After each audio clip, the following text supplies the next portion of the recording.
Dahil nga sa pagkalaglag ng Barangay Ginebra kontra Meralco Bolts dito sa Do or Die Game 7 na ginanap nga sa Batangas, maaaring magretiro na araw itong si Teniente Eli Tenorio dahil nga sa nangyari. Hindi nga nagustuhan ni Tenorio ang nangyari dahil tulad yung sabi ko kanina, maaaring ito na nga ang huling laro niya tapos hindi pa raw siya nakakamit ng championship. Sino nga ba talaga ang nagpahirap dito sa Barangay Ginebra? At Coach Tim Cone, maghahanda na nga raw dito sa qualifying tournament na gaganapin nga this July. May nagsasabi nga din na sinadya nga daw na magpatalo ng Ginebra dito sa Meralco para at least makapag-focus na nga itong si Tim Cone dito sa mga players niya. Yan ang topic natin sa video na ito mga ka-sports. Pero bago nga ang lahat, pakisuportahan ang aking channel sa pag-like at subscribe. I-click ang notification bell button para lagi kayo ma-notify sa mga latest videos ko. Tara at pag-usapan na natin yan. Sa mga unang minuto pa lang ng laro dito sa Game 7 ay 4 straight points na nga agad ang nagawa ni Scottie Thompson.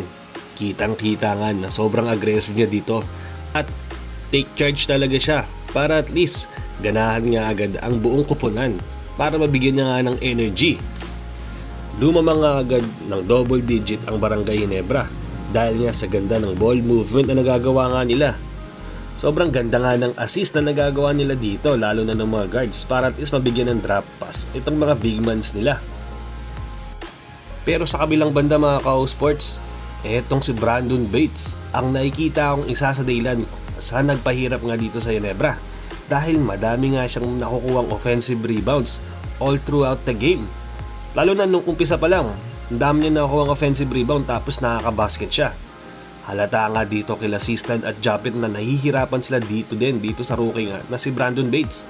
Dahil nga sa pagkakalam ko nagsa-height nga siya ng 6'8 or 6'9. Tapos ang ganda pa nga ng katawan niya. Yung tipong napapa-attract talaga itong si Japet.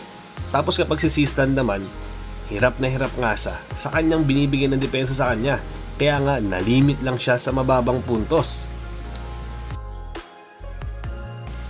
May mga outside shooting na pumapasok din kasi sa Ginebra kaya nga lumamang sila ng big lead dito bago matapos ang first quarter.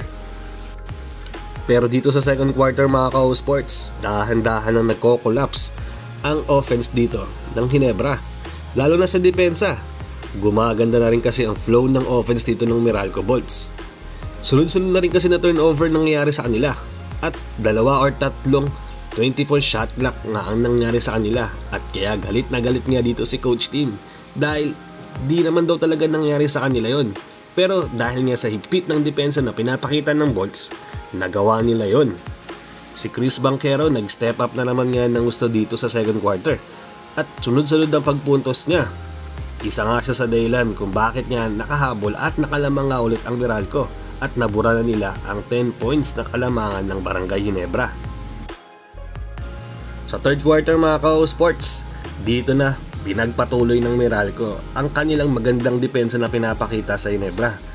Pinasok na nga si Tenorio pero parang hindi nga naramdaman at nahirapan din siya sa pinapakitang depensa sa kanila ng Bolts.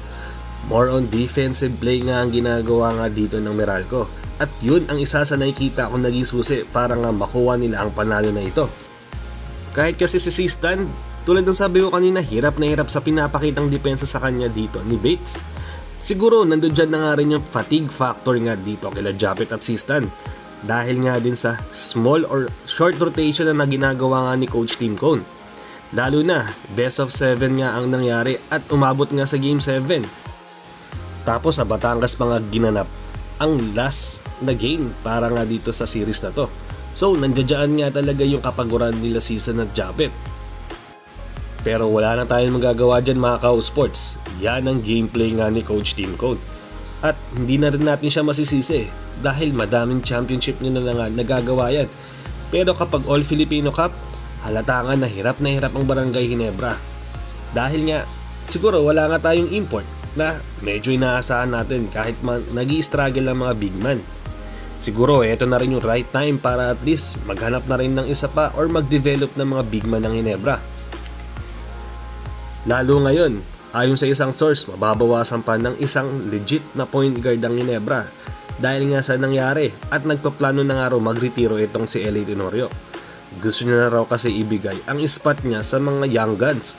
So, mabigyan niya na nga ng mas mahabang playing time ito.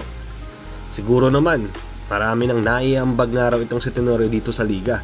So, ito na rin yung right time para at least mag-focus na rin siya sa kanyang pamilya. At maging parte na nga lang ng coaching staff dito sa Gins. At update na nga rin mga ka-sports. Dahil papalapit na nga rin ang qualifying tournament na mangyayari nga this July at pamumunuan nga ito ni Coach Tim Cone.